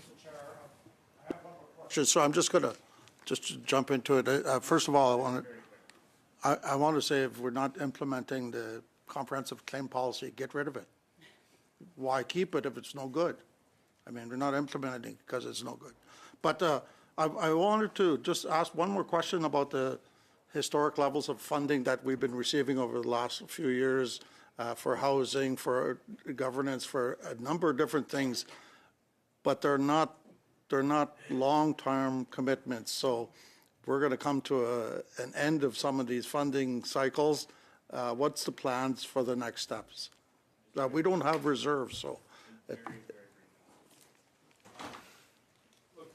21 and 22, you're right, there's been significant money that has flowed towards infrastructure and housing. The urban, rural, northern housing, $4 billion will be distributed shortly, in short order, and there is direct money that will be going to the territories, including NWT, to modern treaty partners, and we look forward to that significant level of funding that will enable additional housing to be built. You know, one of the challenges in NWT, frankly, that we've heard is the issue of climate change, where the barges are unable to move, for example, into bringing construction equipment as well as products to the construction. But so, the commitment, sorry, Minister, I'm going to have to cut you off there. We're well over time. As much as I'd love to hear your answer, and I'm sure many others would as well. Mais à ce moment, on va aller à Monsieur Lemire. But we'll now be going to Mr. Lemire. Thank you, Mr. Chair. So pretendians are people who are not Indigenous, who claim to have Indigenous heritage for personal gain. What are you going to do about this problem? Right now we have the Algonquins in Ontario that have given social acceptability to the Chalk River project, but the Anishinaabe are against it. There is a Indigenous National Council who should not be established anymore, but they're continuing to receive funding from the federal level. They're receiving funding from Heritage Canada, sending money to artists who claim to be Indigenous who are not. It seems that no one is verifying if these individuals are clearly Indigenous or if they are pretendians, and we see this in oil and gas, in the nuclear industry, and amongst other companies from different fields. So how can we determine how many people are benefiting from funding they shouldn't be receiving? Merci, Sébastien, Thank you for your question, Sébastien. It's been a challenge. There's been a number of areas where the issue of identity, indigeneity has come up. On the departmental perspective, we have Section 35 rights holders. They're recognized by the Constitution, and there's a process to attain that recognition. It's a very diligent process. Sometimes it's been very frustrating for people who are going through this process. But we have not taken any shortcuts in order to ensure that the integrity of that recognition is sacrosanct. It's not something that can be compromised. So at every step of the way, Section 35 rights holders are those who are already recognized. The groups that many of them you identify are not Section 35 rights holders. We do, however, fund organizations or entities or collectives that are asserting Section 35 rights holders for the purpose of ensuring that they're able to ascertain or explore that right. I think it would be in our best interest to continue to do that, because it is important that they, if their assertions are correct, then we don't want to be disadvantaging them in the long term. During COVID, I think we took some exceptional steps in order to ensure that we don't leave anyone behind. But post-COVID, I think we have been very diligent in terms of ensuring that only those who have Section 35 rights are able to exercise that identity. Next, we're going to go to Ms. Idlout for 2.5 minutes. Thank you, Chairperson. If I can start by from my last comments or my questions, because these two are different. There's a difference between wanting an answer and just being told an answer, or just, for example, I'll tell you this. If I say a question, 1 + 1, what's the answer? If the right answer would be 2, but the answers we are getting are these are just numbers. So they're just talking about the topic and not really answering the question. So that was my first comment. And then these ministers, while they're listening, I want to tell them that we as Indigenous people want to work towards reconciliation, but they're not working towards reconciliation. There's three items: funding, and then there's rights, and then the third part is having relations. For example, when there's an agreement with Indigenous peoples, these are not enough. These are not. We just heard that First Nations are not happy that was not. If it were to be signed, it was going to be breaking our rights, because they are not following the steps they need to be following. As you ministers, when you need to provide an answer,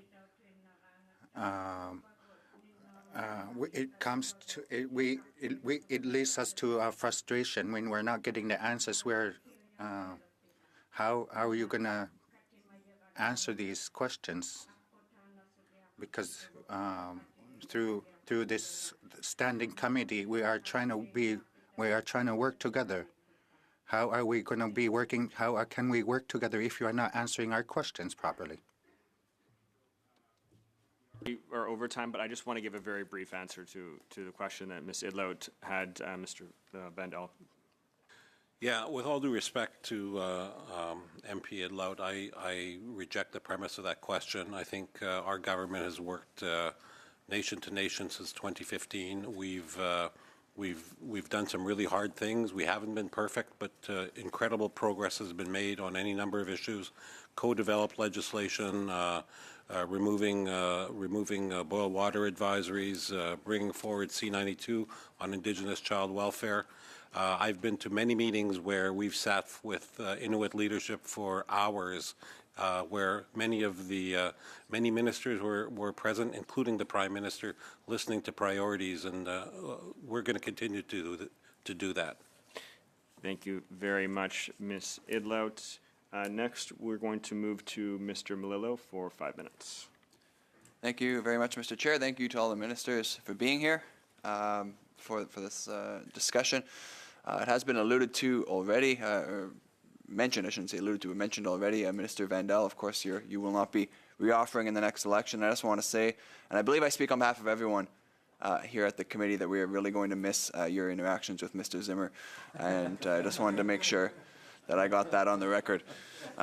Never a dull moment. But to my questions, I want to turn to my Northern Ontario neighbor, Minister Haidu. Minister, I want to ask you about policing specifically. So recently, the province of Alberta and National Chief Woodhouse put out a joint statement calling on the government to declare First Nations police services as essential services. That's something that the province of Alberta is looking to move towards, which I think is a great step. This is something that I believe is vitally important for First Nations, especially, frankly, after 9 years of your government, where we have seen crime increasing. We have seen overdoses, overdose deaths, unfortunately, increasing. All of these challenges are happening right across the country, and unfortunately, First Nations are also not immune to those challenges. And it speaks to the need for more policing and more resources for First Nation policing. Your government had promised, I believe 2 years ago, that this would be a promise that is fulfilled, and we have seen very little action to date on that. So can you speak to why your government is dragging your feet on something so essential like First Nations policing? Well, thank you very much, and through the chair. I hope the members had an opportunity in the many riding communities in his riding that he's able to visit to see just how incredible these communities are. And he's right, remote communities are challenged with policing, they're challenged with healthcare, they're challenged with infrastructure. That's why Minister LeBlanc is seized with this work, co-developing a framework with First Nations. And you are a member of this committee, you will know that co-development work is careful work, and it is listening work, and Minister LeBlanc is doing that as we speak. I will also say that through the department that I have the opportunity to be with, we also support communities on crime prevention through something called Pathways program.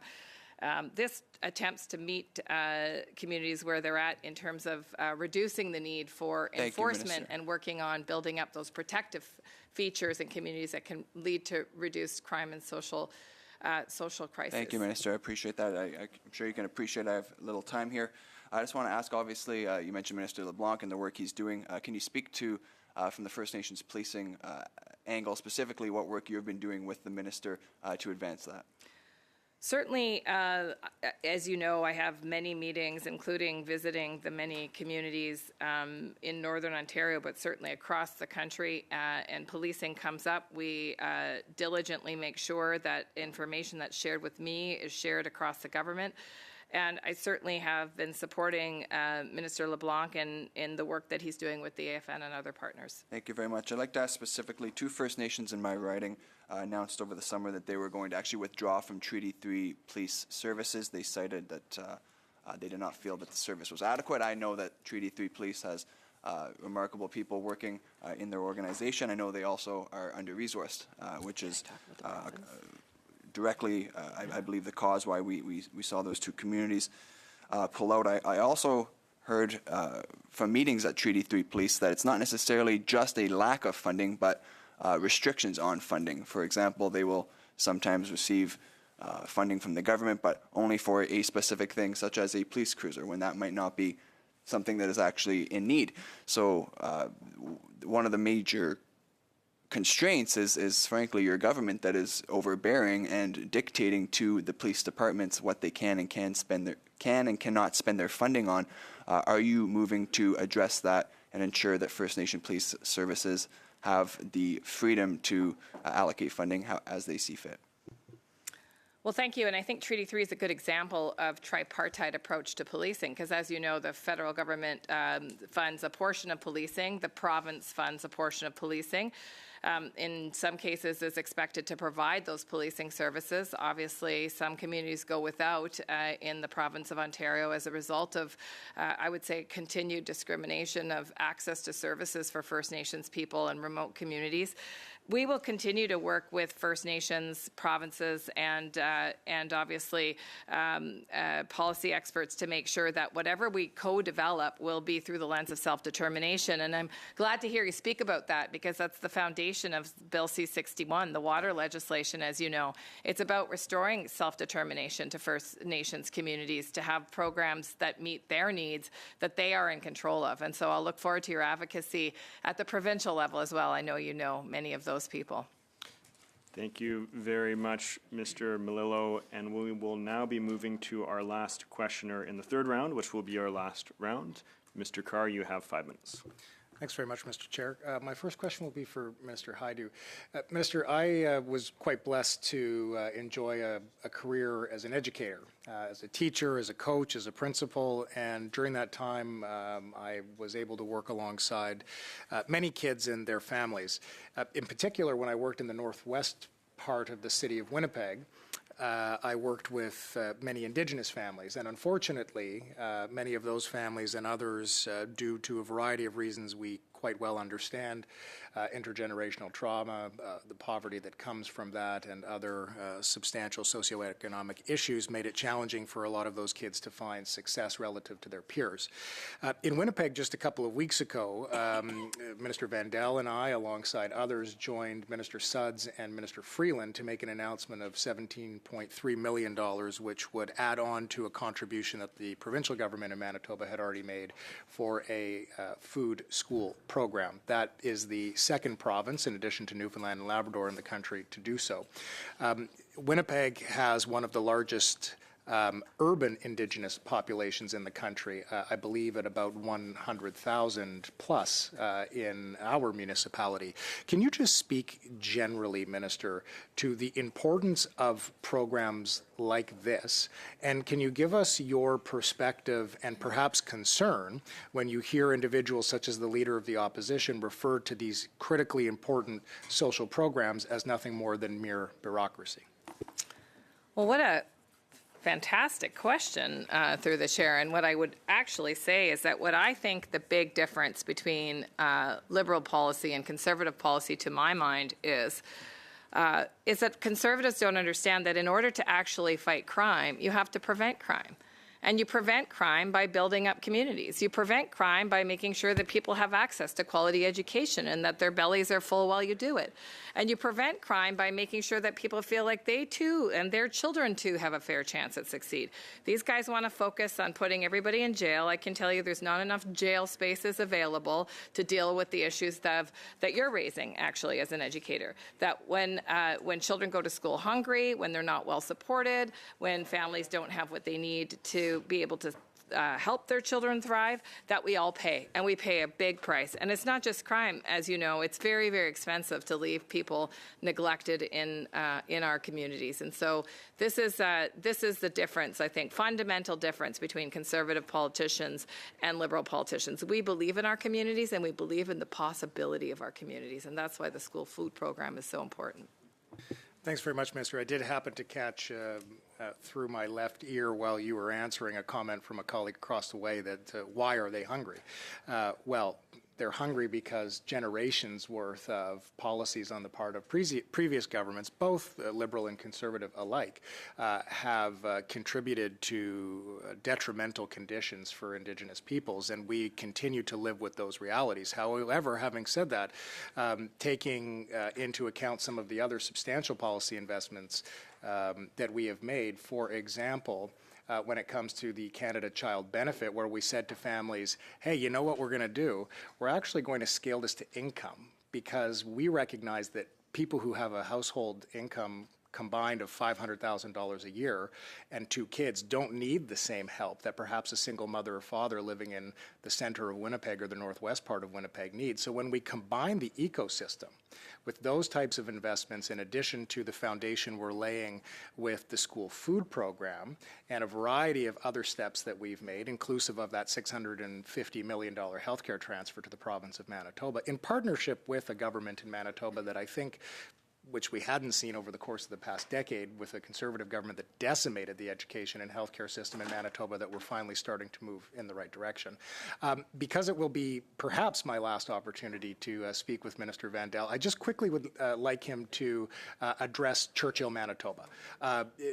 This is something that's near and dear, of course, to many in Manitoba, but part of the reason it's very dear to me is because my late father spent much of his time as a minister in this government working to advance the interests of the people of Churchill and the town of Churchill. Minister, very quickly, can you just give us a lay of the land in terms of how those investments that we've made over the years are allowing the town of Churchill to succeed, and where you suspect we're going to be going moving forward in order to help build on that foundation? Thank you.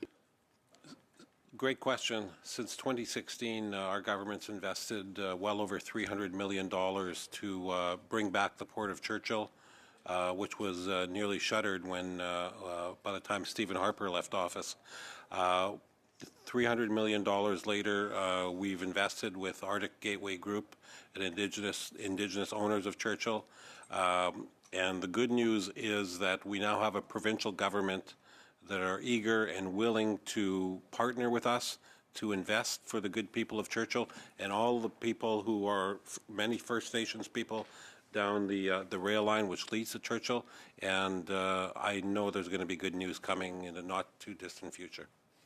Thank you very much, Chair, Mr. I have a Carr. point of order I'd like to raise. Point of order? Yeah. Chair, I have a question of privilege I'd like to put before you. As I mentioned earlier, we had an instance today where ministers were asked direct questions by multiple different members of the opposition. They refused to answer some. They prevaricated in response to others.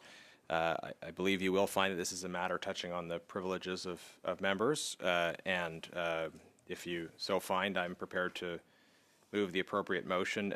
Witnesses are not allowed to just refuse to answer direct questions, whether they are ministers or other witnesses. That is the rule of the process, hence the question of privilege, and I look forward to your ruling on that.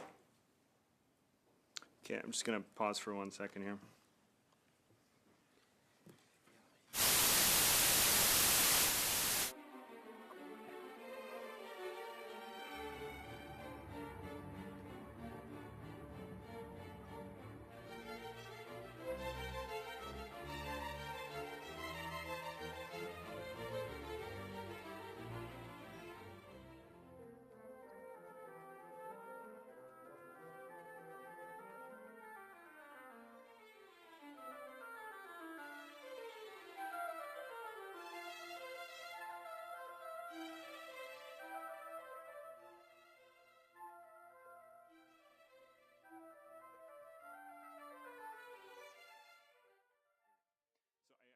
Appreciate the question that was brought forward by Mr. Indigenous. It's something I do want to take some time to think about. I will report back to the committee at our next meeting after I've had a chance to think about this and review the blues of the meeting today, and I will come back to the committee with the decision on that, and we'll be able to move forward from that point.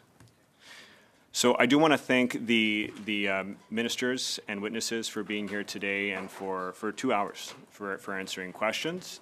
And before excusing members, I just want to mention that I have had a lot of members that have asked for an extension for the amendments to be provided, and so we're going to extend that until midnight tomorrow. So just make sure that you submit any of your amendments in writing before that point, so that we're able to have that put and tabulated in a place that we can start clause by clause consideration on Thursday morning. So with that, is it the will of the committee to adjourn? Meeting adjourned.